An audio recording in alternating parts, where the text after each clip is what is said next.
What's good with YouTube? You already know, Big Flocka with a convict's perspective, and I'm gonna smash, dash, and slide on through with a little bit of energy. Please hit the like, subscribe, comment, and do all those things to help support this channel, and hit that bell notification for future fire content. Now, as you guys know, I've been watching YouTube as far as this last week, man. People have been speaking, saying that that MA member that was killed in Folsom last week, that his wife was found slain in a Los Angeles home by the name of Stephanie Torres. And immediately, it kind of drew my attention instantly. I'm going to go into why it drew my attention instantly, because off top, I didn't believe it to be a Mexican Mafia hit.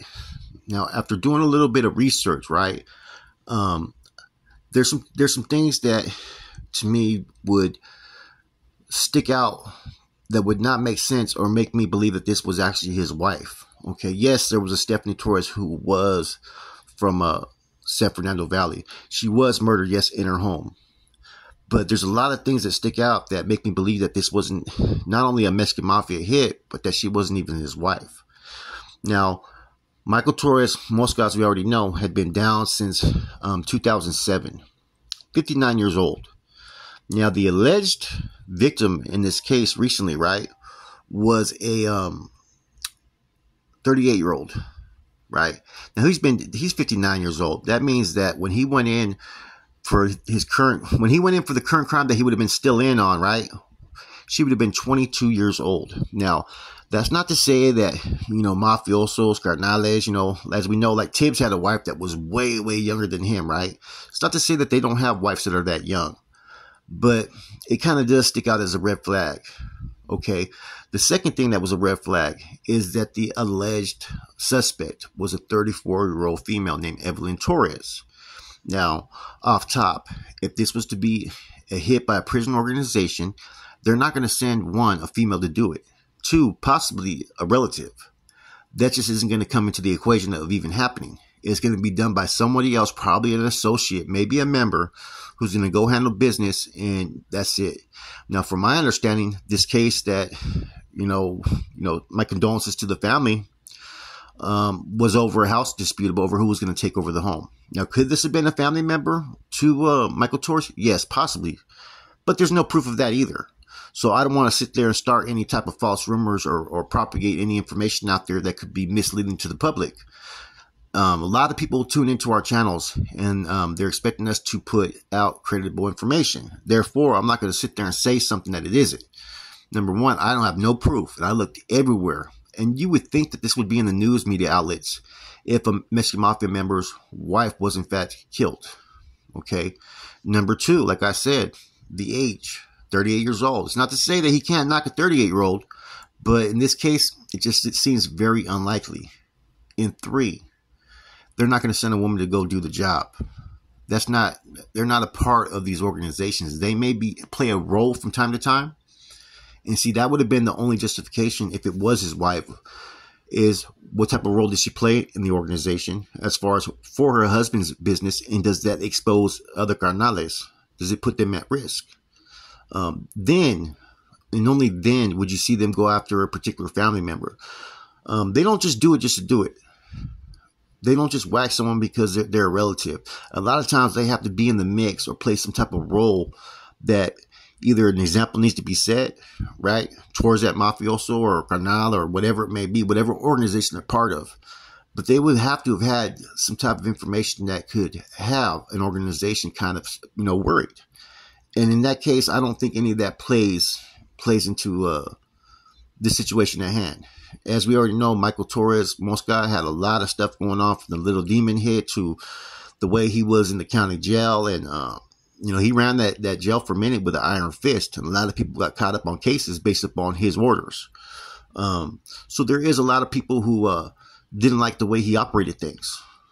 He was against, I think, the end of all hostilities. Now, none of that would play into a part as far as in having his wife murdered.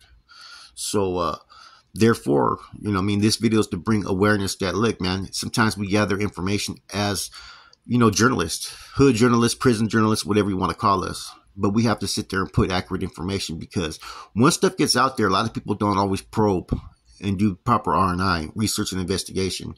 And After last year, there was a couple things that came to light that were either completely untrue, or just there were some misinterpretations, some narratives being spun. So therefore, I'm saying, I'm here to clear the air that I don't believe that this to be this Mexican Mafia member's wife. I don't think it had anything to do with the Mexican Mafia. And see, that type of information being provided out there, on the social media platform, all these groups, man, they tried to not put themselves in position to commit certain crimes that could tarnish their reputation or put a stain. And so that was the first thing that I seen. Like, look how much attention the Goshen incident has had, based upon the fact that baby was killed during that whole fucking movida that went down. So, my further research, like I said, it's unfortunate that people's, from time to time, business could be put out there and the narrative could be spun or facts could be untrue. So if anybody is thinking that this Stephanie Torres that was killed was his wife, I don't know, and I don't believe it is. I'm not saying it isn't, but to me, it's starting to look like it's very unlikely. From my understanding, it was over dispute over the house. Could this have been his daughters? Potentially. Could it have even been his daughters? I don't know. This could be a whole isolated incident that has nothing to do, and they have no Blake-Kim relationship towards Mosca. And see, these are things that we have to wait, do our due diligence to find out the proper information before we put things out there. And like I said, there has been people's wives that have been whacked on within the AB, NF, MA throughout history. But the only times that occurs is when they involve themselves in these criminal organization affairs. Their business. They're part of something. Whether they voice their opinion too much, or whether they're giving orders to subordinates that are under their husband, or whatever it may be. As we know, the tip situation, there's a lot of reasons why Crystal Morado got whacked. One of those is she thought she was on her high horse, and she was over there on Craigslist, on Backpage, selling herself as a general's wife. In addition, she was given some directives to provide some information she refused to do. And she thought her husband was going to give her a pass. Now, before anybody, starts to sit there and make future content videos, because I've seen a few people comment about it, people saying they're going to do videos on it, and some other videos that were put up, right? Rethink this. Gather the right information and make sure that you come with something that is validated and verified with some proof. I personally experienced, prior to my arrest, that the media will put out a lot of false information, stuff that isn't even true. And so you got to always take at face value where the source is coming from.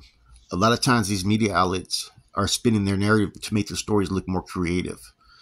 But nothing. You would think that if this would have been at all associated with the Mexican Mafia, not even a Mexican Mafia hit, but a Mexican Mafia member's family member, it would be put out there in the news, So anyways, I thought I would clear the air, let people know that I've done a lot of investigating.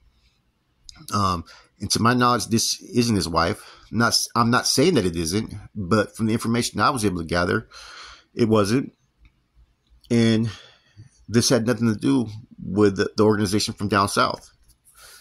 And before we sit there and start to put stuff out in the comments, or, this is what I heard happen and whatnot, let's gather more information. Let's gather facts, because there's a lot of people's reputation that's being put out there, man. And they don't take kindly to when things are put out there that are pretty much false narratives, stuff that could potentially make them look bad. Like I said, these organizations don't target family members, but only in the event that these family members are involved. And trust me, if this would have been a Mexican Mafia member's wife that was whacked, it would have been all throughout the media. They would have already picked up that story, and it would have been put out there. Now, I still got to stick to my guns and saying, hey, it possibly could be his wife, but from what I gather, I got to sit there and say that I don't believe it to be so. With that said, man, I hope you guys have a good day. Look for more content being dropped today. With that said, I'm out.